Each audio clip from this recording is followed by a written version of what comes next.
गुरुजी, आज हम सब अमृत कुंभ में मिलकर जानना चाहते हैं कि क्या भगवान हरि अपने मुख से भक्ति जिज्ञासाओं का समाधान करते हैं और पृथ्वी लोक में मनुष्यों की भलाई हो, हरि कृपा हो, ऐसी विधि नियम सावधानी की सलाह दिया है जिससे अच्छा मार्ग प्रशस्त हो सके।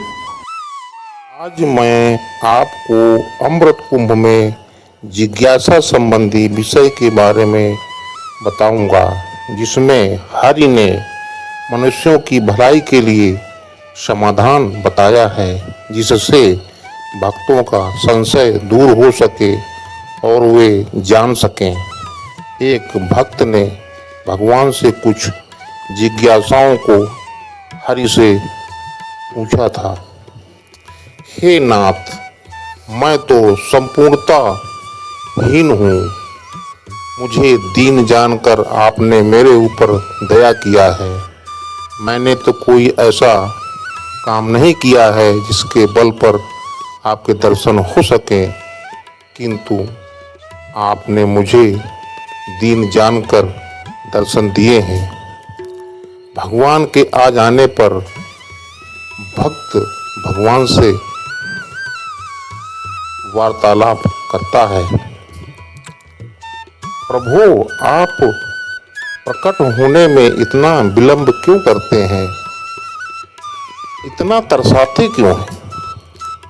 भगवान कहते हैं कि तरसाने में ही तुम्हारा बहुत बड़ा हित है। भक्त कहता है, भगवान तरसाने में क्या बहुत बड़ा हित है? मैं समझता नहीं। भगवान कहते हैं, विलंब से आने में विशेष लाभ होता है। विरह की व्याकुलता होती है और बड़ी इच्छा होती है। उस समय आने में बहुत आनंद होता है, जैसे तेज भूख लगने पर अन्न अमृत के समान लगने लगता है। भक्त कहता है, ठीक है, किंतु साधक या भक्त ध्यान को छोड़ भी तो सकता है। भगवान कहते हैं, यदि मुझ पर इतना ही विश्वास नहीं है और मेरे आने में इतना विलंब होने का कारण अगर आप जानते नहीं हैं, तो साधक ध्यान छोड़कर भाग जाए तो उसको भी दर्शन देकर ही क्या होगा? भक्त कह रहा है, प्रभु, मुझे वैसा ही मानना चाहिए जैसा आप कहते हैं, किंतु मन बड़ा चंचल है। ये बताइए, वो कौन सी पुकार है जिस एक ही पुकार के साथ आप आ सकते हैं? भगवान कहते हैं कि वृंदावन में जैसे गोपियों की भांति जब भक्त मेरे लिए विरह से तड़पता है, तब द्रौपदी की तरह प्रार्थना करता है, गजेंद्र की तरह है, आतुरता से व्याकुल होकर पुकारता है और प्रहलाद के सदृश निष्काम भाव से भजता है, तब मैं उसको बिना बुलाए भी आ सकता हूँ। विरह से व्याकुल करके आते हैं भगवान। ये आपकी क्या आदत है? क्या आप वेदना देकर क्यों तड़पाते हैं? भगवान कहते हैं कि व्याकुलता की तो बड़े ऊंचे श्रेणी की स्थिति है। विरह से व्याकुलता से प्रेम की वृद्धि होती है। फिर भक्त क्षण भर का वियोग नहीं सहन कर सकता है। उसको सदा के लिए मेरी प्राप्ति हो जाती है। एक दफा मिलने के बाद फिर कभी मैं उसको छोड़ता नहीं हूँ। भक्त कहता है, क्या बिना श्रद्धा और प्रेम के आपके दर्शन नहीं हो सकते हैं क्या प्रभु? भगवान कहते हैं, हाँ, नहीं हो सकते हैं, यही मेरी नीति है। भक्त कहता है, क्या आप रियायत नहीं कर सकते? कर सकते हो तो बताइए। भगवान कहते हैं, किसी पर रियायत की जाए और किसी पर ना किया जाए तो फिर ये विषमता नहीं होती। इसलिए सब पर रियायत मैं करता ही नहीं हूँ। भक्त कहते हैं क्या ऐसी रियायत कभी हो भी नहीं सकती? भगवान कहते हैं हाँ, अंतकाल जब आता है तब ऐसी रियायत है। उस समय बिना श्रद्धा और प्रेम के भी केवल मेरा स्मरण करने से ही मेरी प्राप्ति हो जाती है। भक्त कहता है फिर उसके लिए भी ये विशेष रियायत क्यों रखी गई है?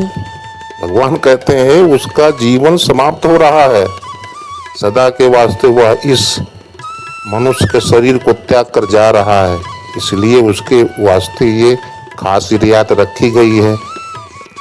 भक्त कहता है ये तो चलो ठीक ही है, अंतकाल की ये विशेष रियायत तो है, किंतु मनुष्य के अंत समय में मन, बुद्धि और इंद्रियां तो काबू में नहीं रहती।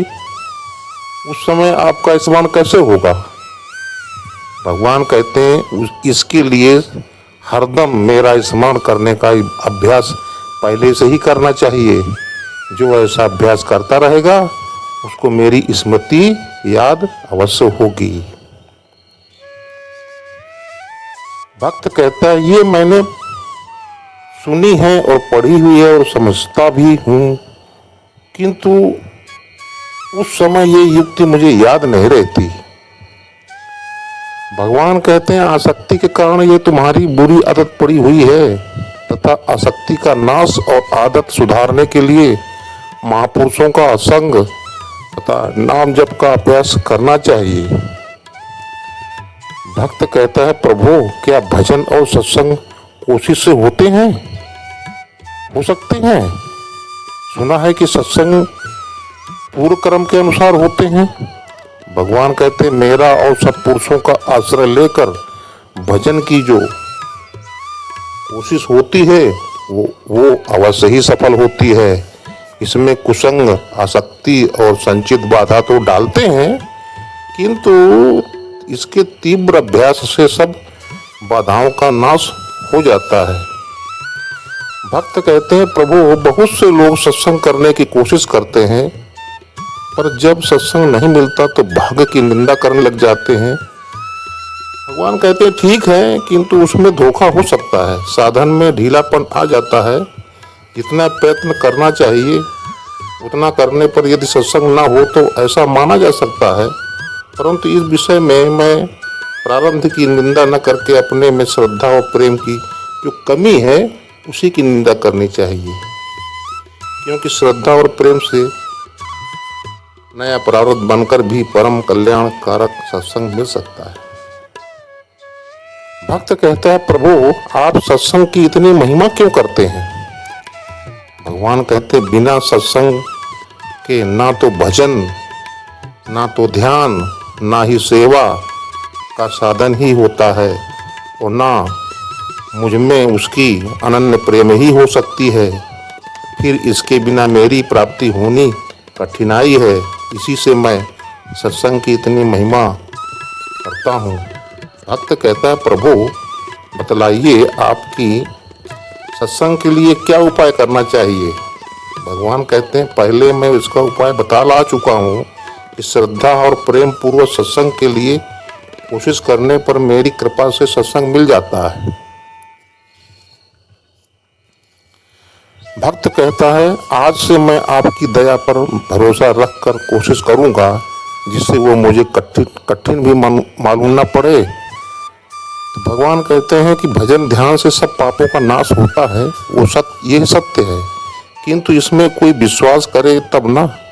तुम्हारा भी तो इसमें पूरा विश्वास नहीं है, क्योंकि तुम मान रहे हो कि पापों का नाश नहीं हुआ, वे अभी वैसे के ही वैसे ही हैं। भक्त कहता है विश्वास न होने में क्या कारण है? भगवान कहते हैं कि नीच और नास्तिकों का संग संचित पाप और दुर्गुण। तब भक्त कहता है कि प्रभु नीच और नास्तिक किसको कहते हैं? भगवान कहते हैं झूठ, कपट, चोरी, जारी, हिंसा आदि शास्त्र विपरीत कर्म करने वालों को नीच कहते हैं, तथा ईश्वर को तथा श्रुति स्मृति आदि शास्त्र को न मानने वालों को नास्तिक कहते हैं। भक्त कहता है, प्रभु पाप और दुर्गुण में क्या क्या अलग है, वस्तु है। भगवान कहते हैं, देखो भाई, चोरी जारी झूठ हिंसा और दंभ पाखंड आदि पाप हैं तथा राग द्वेष काम क्रोध दर्प और अहंकार ये सभी जो है दुर्गुण हैं। भक्त कहता है, इन सब का नाश कैसे हो। भगवान कहते हैं, इनके नाश के लिए निष्काम भाव से भजन ध्यान सेवा और सत्संग आदि करना ही सबसे बढ़कर काम है। भक्त कहता है, प्रभु आप प्रत्यक्ष दर्शन कब देते हैं। भगवान कहते हैं, इसके लिए तुम चिंता क्यों करते हो। जब हम ठीक समझते हैं उसी टाइम समय दर्शन देते हैं। चिकित्सक जब ठीक समझता है तब आप ही सोचकर रोगी को भोजन देता है। रोगी को चिकित्सक पर ही निर्भर रहना चाहिए। भक्त कहता है, भगवान आपका कथन एकदम ठीक है, किंतु कभी कभी रोगी को भूख लगती है तो वो कहता है कि मुझे अन्न कब मिलेगा। जो अन्न के वास्ते आतुर होता है तो वो तो पूछता ही रहता है ना। भगवान कहते हैं, वैद्य या चिकित्सक सब जानता है कि रोगी की ये भूख सही है या इसकी भूख झूठी है।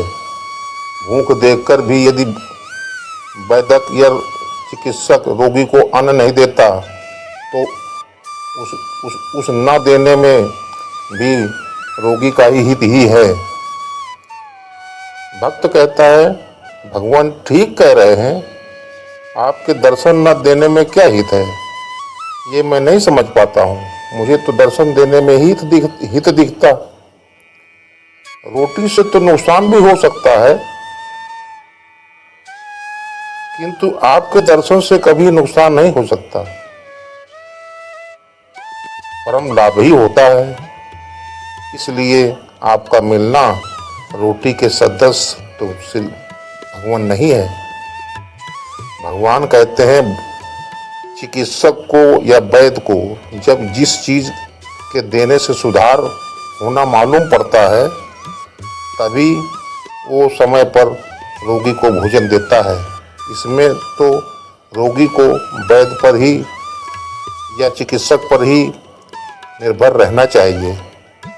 वैद्य या चिकित्सक सच्ची भूख समझकर रोगी को रोटी देता है और उससे नुकसान भी नहीं होता।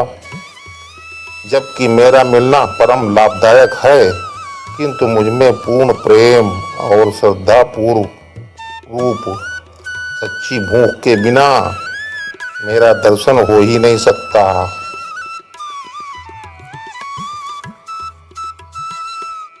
भक्त कहता है, भगवान सुना है कि रोने से उसकी पूर्ति होती है, क्या ये भी एक कारण ठीक है। भगवान कहते हैं, वो रोना दूसरा है।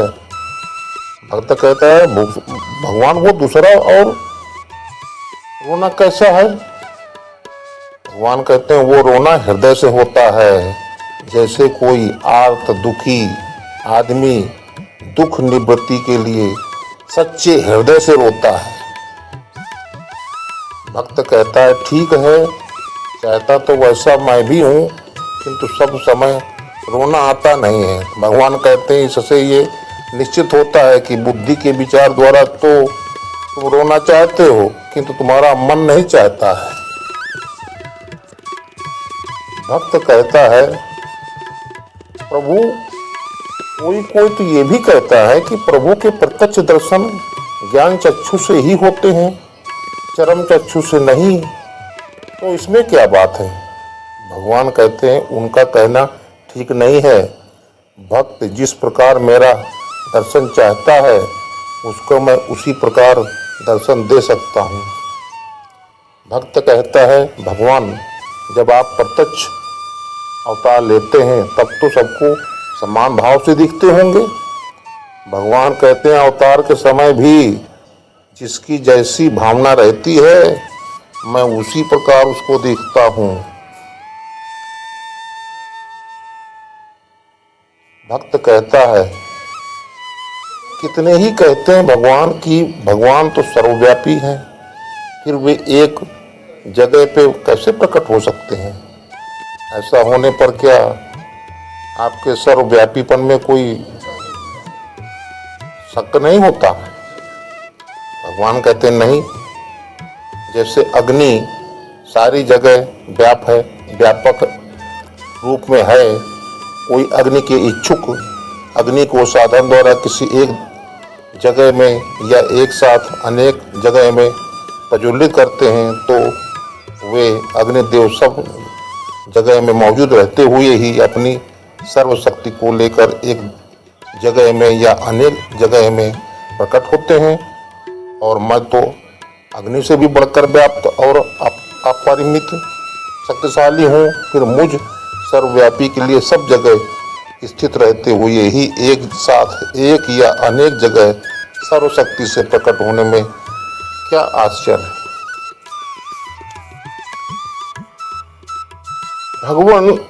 भक्त पूछता है, भगवान आपकी प्राप्ति के लिए भक्त का क्या कर्तव्य है? भगवान कहते हैं, ये तो बतला ही चुका हूं कि केवल मेरी सब प्रकार से शरण होना है। भक्त कहता है, शरण में भी आप स्वयं क्यों नहीं ले लेते? भगवान कहते हैं, किसी को जबरदस्ती शरण में ले लेना मेरा कर्तव्य नहीं है। शरण होना तो भक्त का कर्तव्य है।